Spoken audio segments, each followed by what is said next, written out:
shoutout dahil sa akong mga followers diya. Thank you so much sa inyong pagsuporta mga ka-idol, no? Ani ata karon diri sa resort.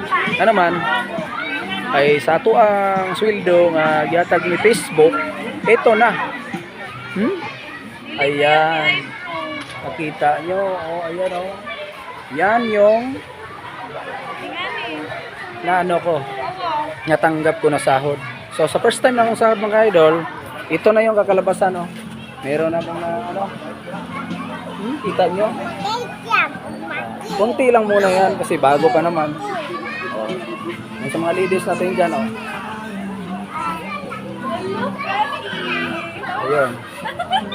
Yung partner ko. Ay. Ano, akong bata, gamay ka na. So, Lods, kana lang. Ay, makaligo po mi. Karon. Pwede lang ako tas on video. Tigas niyo yung suporta.